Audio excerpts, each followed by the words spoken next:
Hey guys, Ty Lord here with a pickups video. Have a few pickups. It's been a while since I've done one. Haven't done one in a few weeks, so I have some stuff piled up. I have a nice little package I got from Retro Tiburon. I'll leave a link to his channel in the description.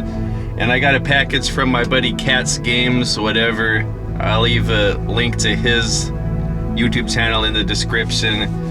He does gaming and game collecting type videos.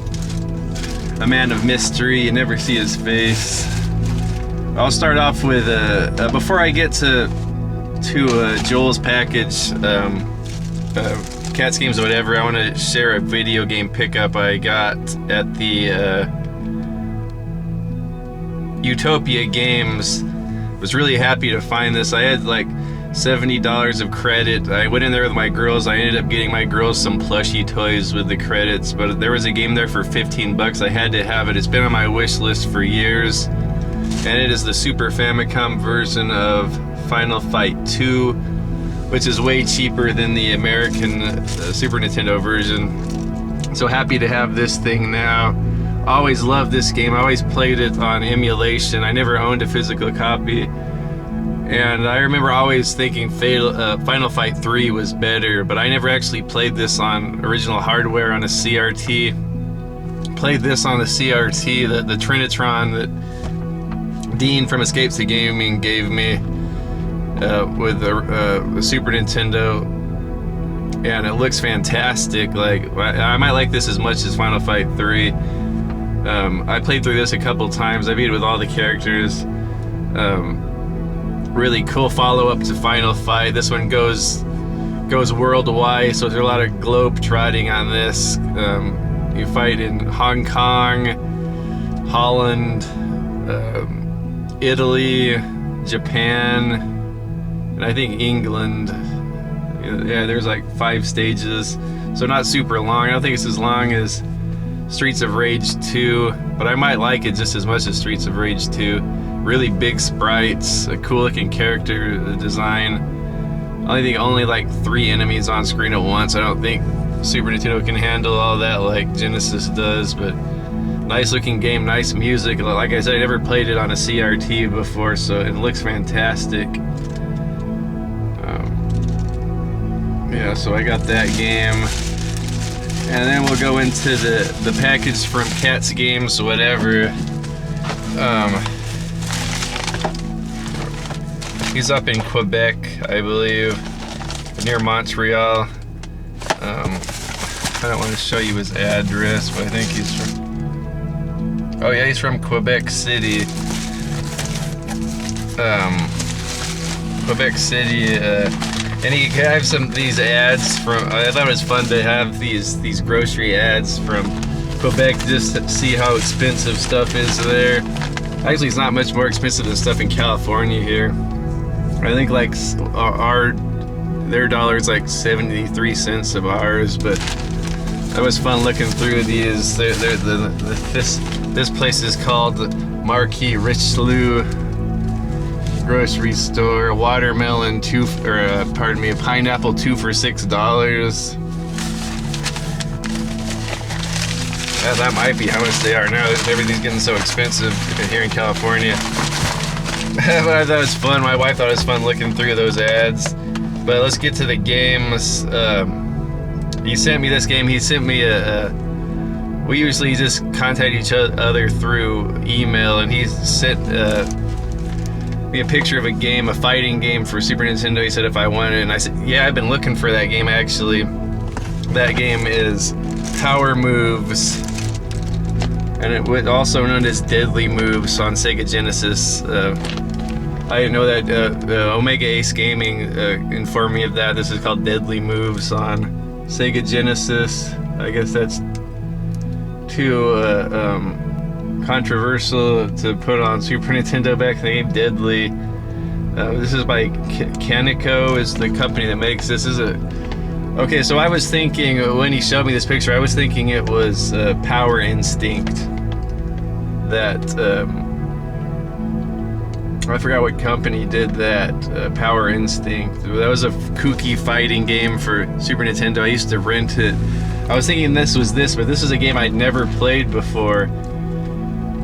So I'm glad I got it, because when I first turned this on, I realized it wasn't Power Moves, it's some other game, but it was really a different type game. Like there's only punch, kick. There's 3 buttons: punch, kick, and jump. Like give me a break, jump in a fighting game.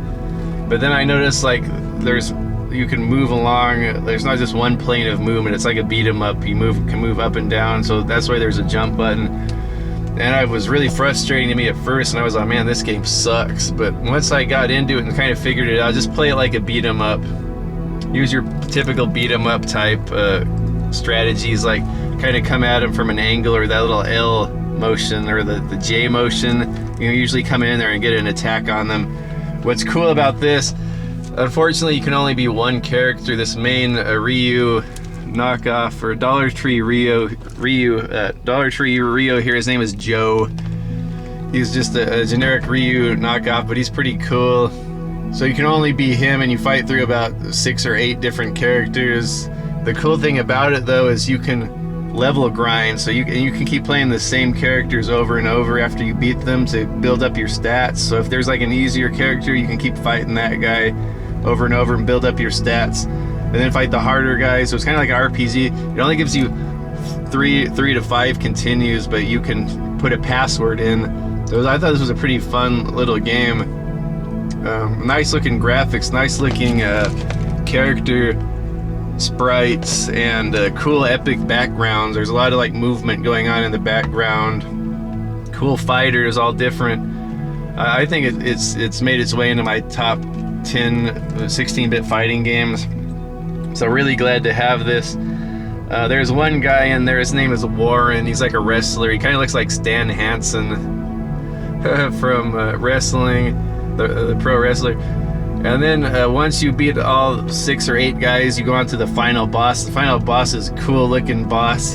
He's like an American like kickboxer guy, and he has like suspenders on with like slacks, and he's always does like boxing and throws kicks. He kind of looks like Olivier Gruner, so I thought he was a cool boss. But by the time you get to him, your guy's so maxed out with power, he's not that difficult.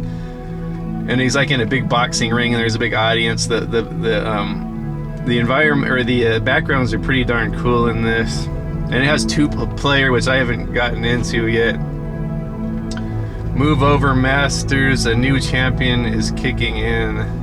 Yeah, really cool game. So happy to have this in-box copy. Put it in a nice little case there to preserve it. I don't have too many boxed Super Nintendo games. I have this in Fatal Fury Special, and that's it. So that's going up on the shelf. Excellent, glad to have that.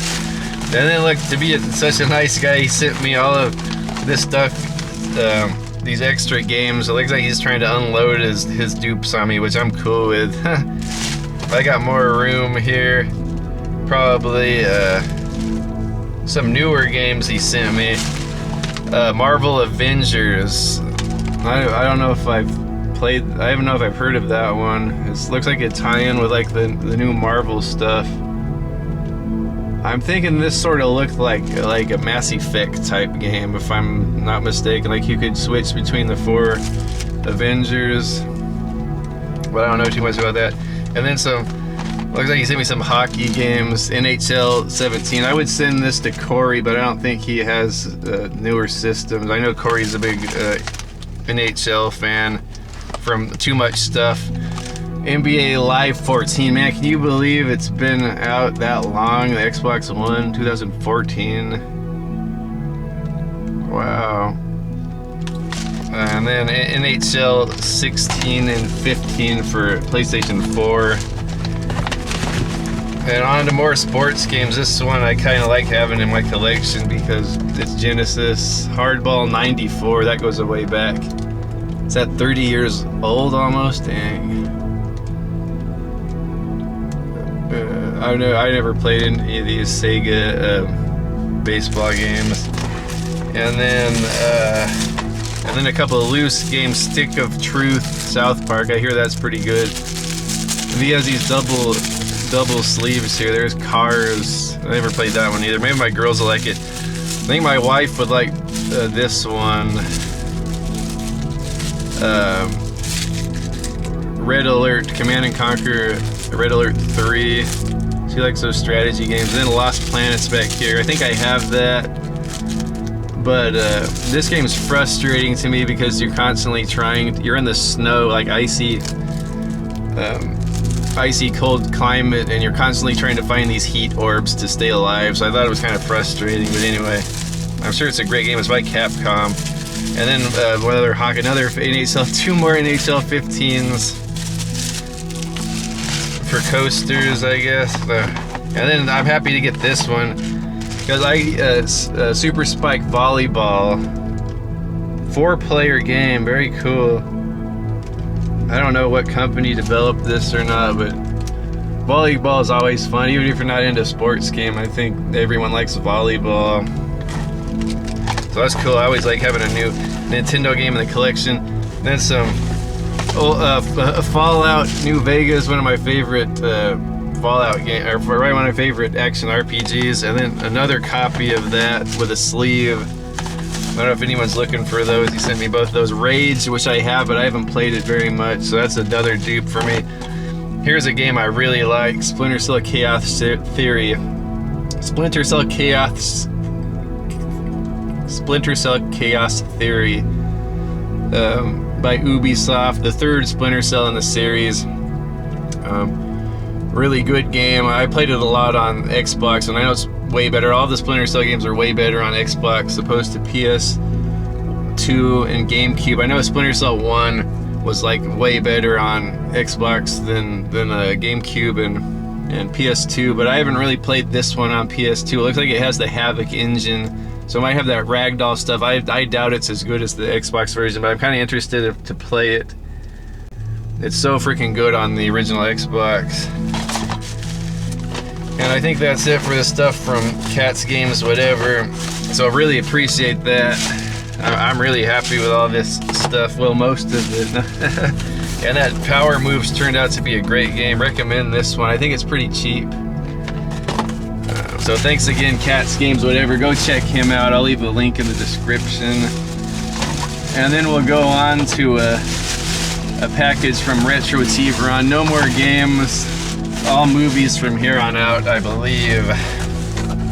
Retro Tiburon's always sending me trash, especially VHS trash. I got some VHS trash coming your way, Retro Tiburon. He sent me some DVDs in here. Chuck Norris and Top Dog. I don't have this one. I am a fan of Chuck Norris, but I don't think I've ever seen this one. Probably like a buddy cop comedy movie with a dog. Oh, a mischievous high IQ canine named Reno teams up with Chuck to face a brutal white supremacist. Very cool.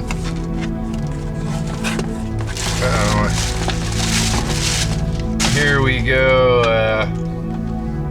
And then Invasion. This luchador guy that was always in sci-fi movies, and El Mascarado. Is that his name? That guy, he was in a lot of these old black and white like sci-fi action movies. The luchador guy battling like monsters and zombies and stuff. I wonder if this has English subtitles or English dub. I doubt it. I don't know. It's been a while since I've seen any of those. Here's a Schwarzenegger movie with John Belushi, Red Heat. Probably one of the Schwarzenegger movies I've seen the least. It's a Walter Hill movie. I gotta rewatch this. I remember it was a buddy cop with Belushi teams up with a Russian agent of some sort to solve a case. Who else is in here? Oh, Peter Boyle's in it. Very cool. Here's a great pack he sent me. Sci-fi DVD collection. The one I watched, I didn't watch all of these yet, but I did watch Cyborg 2 again. I've seen that before. I don't think it's as good as Cyborg 1, but it's not bad. It's a nice looking movie, like nice cinematography, nice effects, a lot of big actors I like in it. Angelina Jolie, I think she was only like 17 in there, so I don't think we're supposed to get turned on by her in this because she's so young. But the other, plays a cyborg in this. He's on the run. He's being helped out by Jack Palance is in it. He's like the leader of a resistance, and a lot of times you only see his mouth on a monitor, and he's guiding Angelina Jolie along the way, and her buddy is his name Elias Coates from Ninja Turtles. He was always my favorite version of Casey Jones. Angelina and him are like the stars of this, and they're on an adventure to escape this evil corporation and a post-apocalyptic cyborg. Evil corporation runs the world. The cyborgs are on the run. It's tied in with the first one, but I don't even really think it needs to be. A lot of other cool actors in this. What's his name? Billy Drago's the bad guy. Really creepy guy. This is probably one of his best performances. This and Lady Dragon 2. What else? He's quite a good villain in a lot of movies. Of course, Angelina Jolie's in it. Jack Palance, Karen Shepard's in here, the female martial arts star, and I think she's super underrated. Like, she's a great actress. She's like the total package. Like, very beautiful, very sexy, very good at martial arts, like Cynthia Rothrock. She actually even fought Cynthia Rothrock in a movie. Yeah, but really beautifully. She plays like a villainous character in this. Directed by Michael Schrader, and I think he went on to do Cyborg 3, which I'd really like a physical copy of. Not the greatest movie either, but I enjoyed it. I don't do reviews, but my buddy Cobra Leo Rocks, my buddy, a big famous YouTuber, he did a review of Cyborg 3, and I'll share that with you right now, an exclusive on my channel. So I'll take you over to Cobra Leo Rocks with his review of Cyborg 3, and he even talks a little bit about Cyborg 2, so I'll take you over to that right now, then we'll be right back over here. Hey guys, Cobra Leo Rocks here with my review of fucking Cyborg 3. I fucking hate this fucking movie. This fucking movie sucks. What were they fucking thinking? Why couldn't it be more like Cyborg 1? Cyborg 1 is one of my favorite movies ever made. I'm a big fan of that.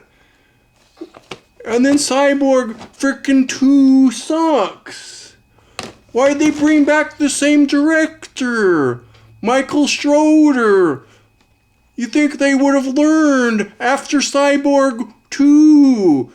They gotta get this fucking guy away from the fucking movies. What were they fucking thinking? And then this movie is called The Recycler. Recycle what, your ass? This movie wouldn't even belong in the recycle bin. The recycle people wouldn't take it. This fucking movie's fucking annoying. It's even worse than Cyborg 2. The only thing good about Cyborg 2 is Jack Palance. And that's it. But the movie fucking sucked. Is that you, Sugar Bumps? Jack Palance, what are you doing here? The name's Mercy. Oh, I get it, Mercy, like Cyborg 2.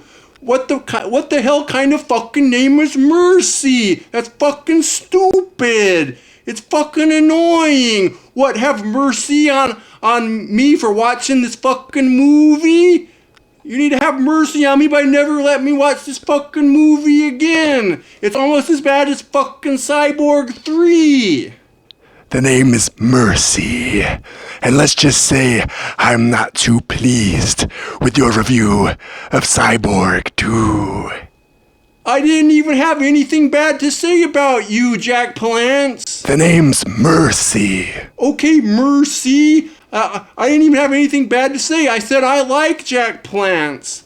I just don't like this fucking movie. This fucking movie's annoying. It fucking sucks.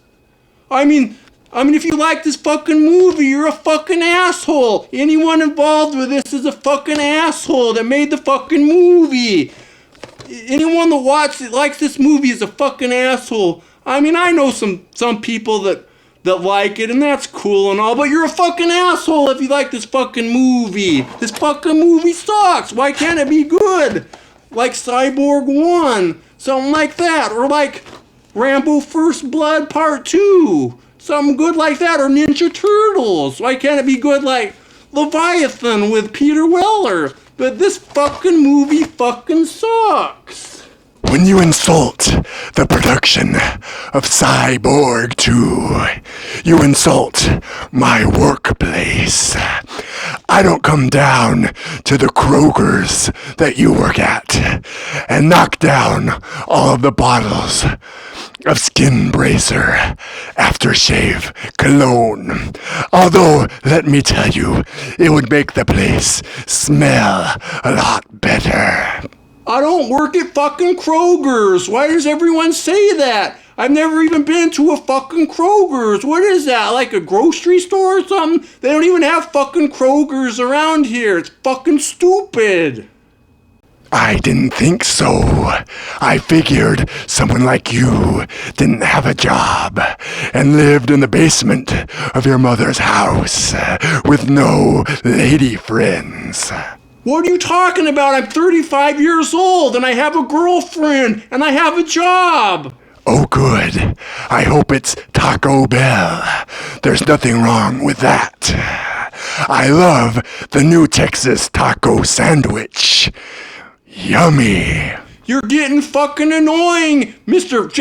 Excuse me, you're getting fucking annoying, Mr. Mercy. Have mercy on me for listening to your fucking talking. I'm getting fucking sick of it. You're fucking annoying.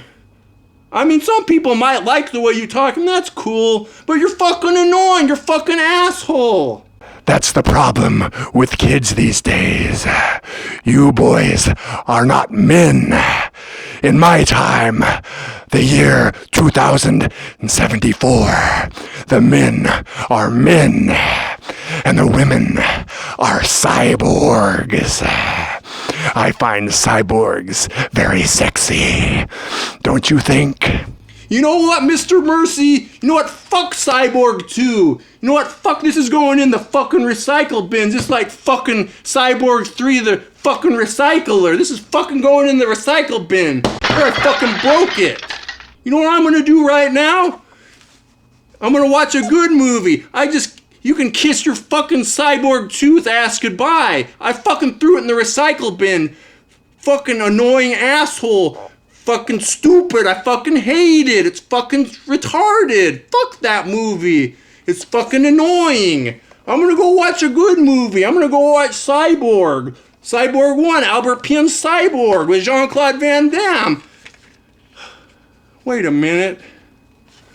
Fucking Cyborg 2 disc is in the fucking Cyborg case.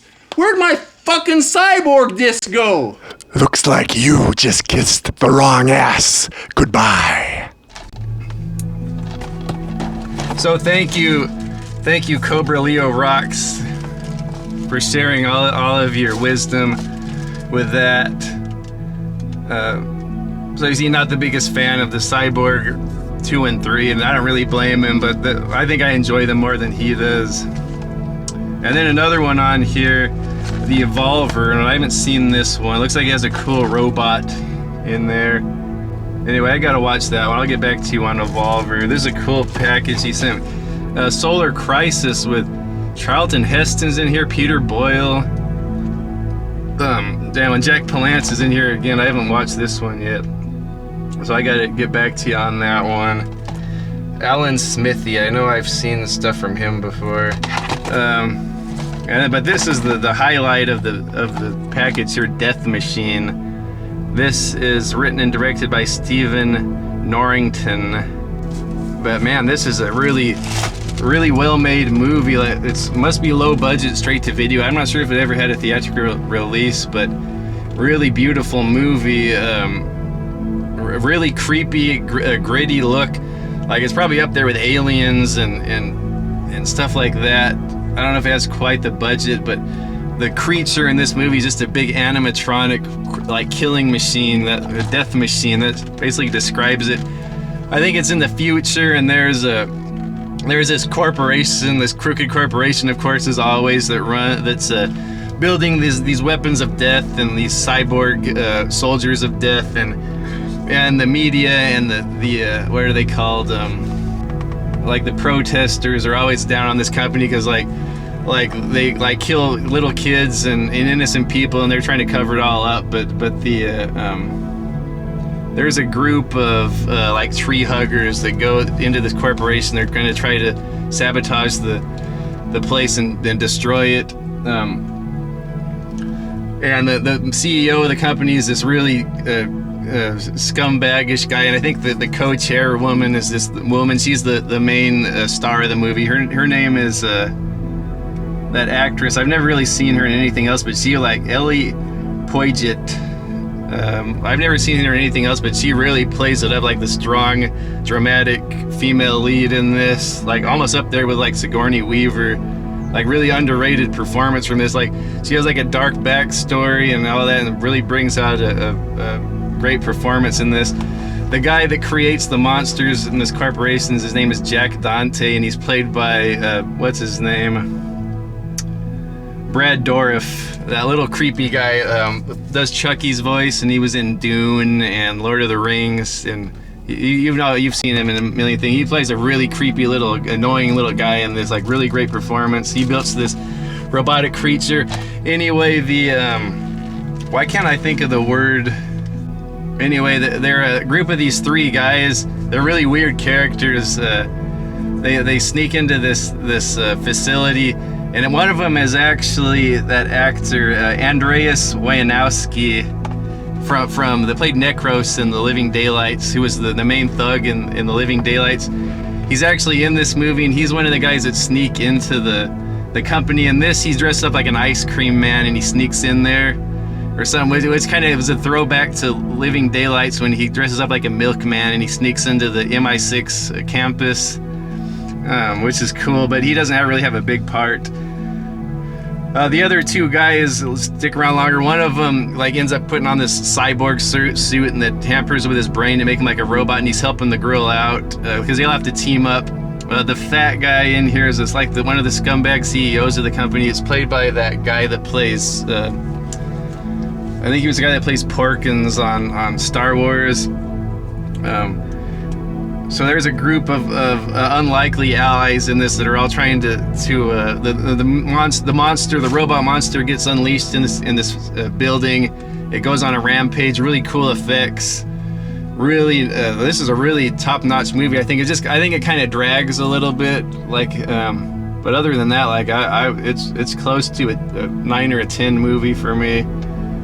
Really cool stuff. Great creature effects. Dave LC and Creature Effects did it. Really good stuff, man. Excellent monster in this. It's just like a big giant mechanical like raptor or something. Like wires and pistons and gears and everything, and razor blades everywhere. And it doesn't really show it that much, and it's always in very artsy, lighted, like kind of dark, but nice, lighted with smoke and all that. Very cool stuff. Oh man, it's getting hot in here. Gonna have to take my shirt off. Oh man. Okay, I think I'll try to blow through these. Ultimate Fights. I think I have this, like a bunch of fight scenes from the best movies. Looks like They Live fight with Keith David and Roddy Piper is going to be on here. That's one of my favorites. Looks like we got some Jackie Chan, some Wesley Snipes. 16 incredible movie fights. Very good. And Gladiators on their Snatch. Rumble in the Bronx. Crouching Tiger, Hidden Dragon. Scarface. Here's a sealed copy of Lou Gossett Jr. and Iron Eagle. One of my favorite actors there. I gotta rewatch this and say if it's better than Top Gun. I remember liking this more than Top Gun. I might just be partial to Lou Gossett Jr., but and then the sequels, I think I have all those on VHS. I need to do like a marathon and watch all these. Starman with what's his name, Jeff Bridges and Karen Allen. John Carpenter's Starman, really cool, really fun, romantic, a sci-fi movie. I thought this was a pretty fun movie. So cool to have that. The Mouse and the Motorcycle with Fred Savage and Ray Walston and Philip Waller, a little kid. I vaguely remember this. It's been that's like a trip down memory lane. This thing like escaped my memory until now. Looks like he has a little Honda Trail 90, or no? Oh, I don't know, maybe not. This is like a little old-timey motorcycle. I'll get back to you on that one. Might see if the girls want to watch that. Oh, so thanks again, Mario. I'll leave a link to El Tiburon's channel in the description. Okay, while we're on the subject of crappy VHS trash, going nuts, man. I'm gonna run out of room, but I'm just like addicted because they're so cheap. Like I get these things for 50 cents. But here's some VHSs. I think I struck gold trash this week. Mel Brooks in the Silent movie, really hilarious movie. A lot of it's silent, just with like the titles. I think it's about Mel Brooks and Dom DeLuise are trying to make a movie. It's a movie about them trying to make a movie. During the silent movie era.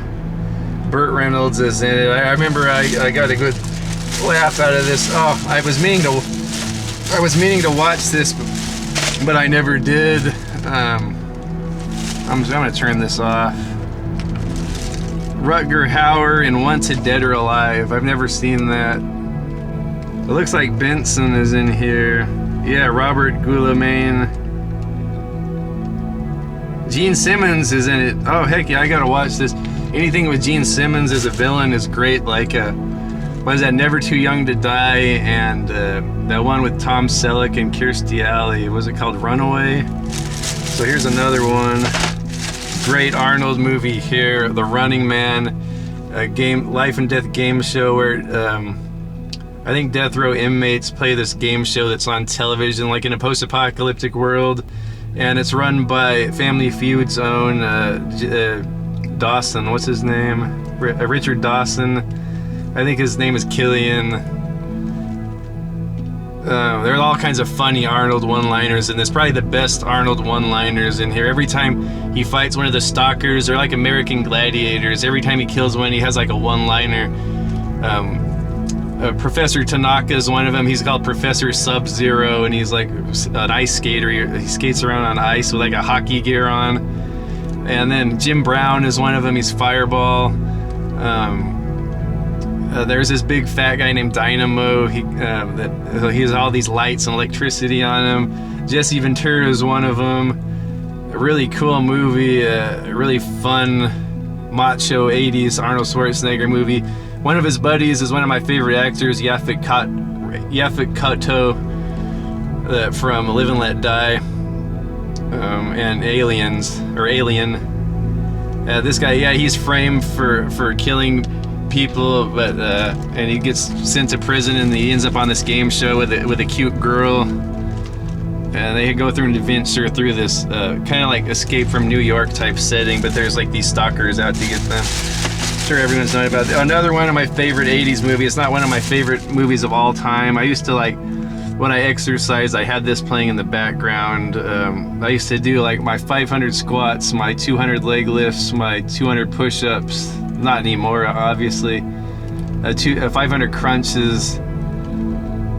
So this movie, I think I'd be like halfway through it by the time I was done with all that. Great Van Damme movie, probably my favorite Van Damme movie, supposedly inspired by a true story. Yeah, great movie. Underground tournament Kumite, Frank Dukes joins it, fights all these different fighters from all over the world. He's escaped from the military, so his buddies are from the military are trying to get him to come back so he doesn't get hurt. And one of them's Forrest Whitaker before he got famous. The other guy was that actor, I think his name is is it Robert Burton? He played Felix Leiter in Diamonds Are Forever. I like that too, that little duo that's out to get them. They're kind of funny. The little government duo. Here's Truck, Stephen King's Trucks, fun movie, like a remake or a retelling of Stephen King's Maximum Overdrive. Very cool. I was happy to find that one. A great Jaws-inspired movie, Anaconda. I saw this at the show when it came out. Cool cast. Jennifer Lopez, Eric Stoltz, Ice-T, John Voight. Sorry, Ice Cube. Yeah, Ice Cube. His snake's out there this big. Ice Cube is in there. I wish Ice-T was in it. And Predator 2 with Danny Glover, great movie. Gary Busey's in there. Bill Paxton, Robert Davi. I'll get to him in a little bit. And then, oh, here's a good one, The Rocketeer. I think the guy ended up doing like the Super America movie, Joe Johnston, or the Captain America movie, the new one. This is like World War II, like serial type comic movie. So I can see why that guy would have gone on to do the Captain America movie. I like this way better. Old Disney movie from the early 90s. I had such a crush on her when I was a kid. Jennifer Connelly, especially in this movie. Oh, and then the main guy, his name is something Campbell, Bill Campbell. I think he's Bruce Campbell's cousin or something. The bad guy in here, Timothy Dalton, one of my favorite actors of all time, one of my favorite Bonds. He plays like a Nazi that infiltrated Hollywood. He's like a big Hollywood actor, but he's really a Nazi, and he's trying to get a hold of this rocket. Cool movie, like period piece, like World War II.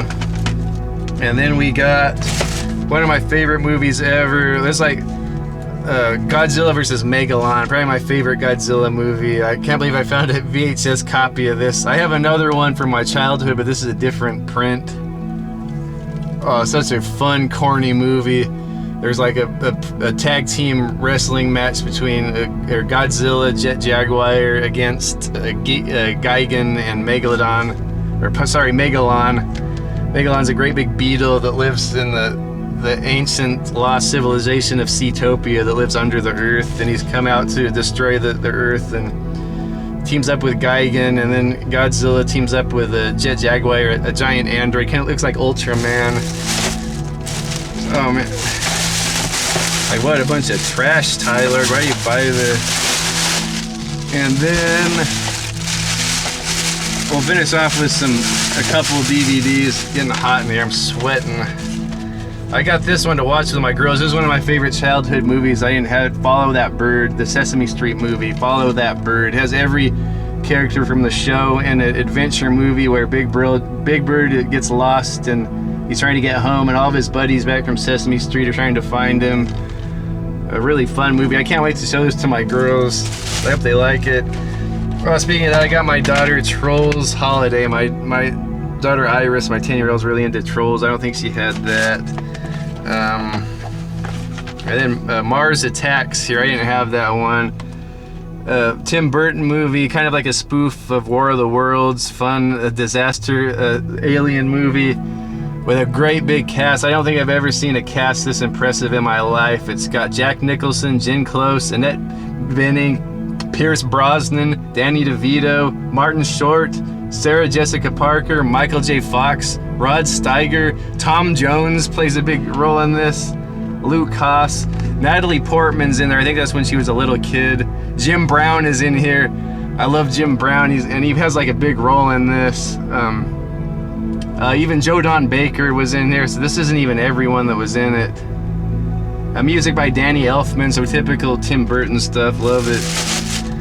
I had to get this one just because of the cast. Golden Boys, a cross between grumpy old men and three men and a baby. It looks like these old actors. I'm a big fan of David Carradine, and then Bruce Dern's pretty cool. It's got Rip Torn. His name is Rip Torn. And then lovely Mariel Hemingway's in this. She might be older in this. I know she's not as old as these fogies, but maybe she's like some kind of love interest for those old fogies. It looks like it might be some kind of sea nautical movie. Anyway. And then I got this one, The Dukes. Robert Davi directs it. I mentioned him earlier from Predator 2. One of my favorite Bond villains. He played Franz Sanchez in License to Kill. You've seen him in Goonies and other movies, but he's like one of my favorite actors. Like he's like just the embodiment of class. He does like Frank Sinatra type concerts now. But this is a movie he directed, and he stars in it, so I just kind of wanted to give that a try. And we'll finish off with a movie I've been looking for a long time, Antonio Sabato Jr. in Shark Hunter, kind of a deep sea megalodon adventure type movie, directed by Matt Codd. Grandel Bush is in here, who was also in License to Kill with Robert Davi. It's been a while since I've seen this one. I remember I enjoyed it. It was a little bit higher quality of one of those made-for sci-fi movies from 2001. Wow, it's an old movie already. Oh, made it. Okay, so I'll see you guys next week. Thank you, El Tiburon. For the package, I'll put a link to his channel in the description. Thank you, Catsgameswhatever, my buddy Joel from Quebec. I'll put a link to his channel in the description. Thank you, Cobra Leo Rocks, for that wonderful review of Cyborg 3. And shout out to Jack Palance. May he rest in peace. I don't know, is Jack Palance dead? Maybe he's still alive. Maybe I shouldn't say that. I'm just making fun of PWM. Okay. Later, guys.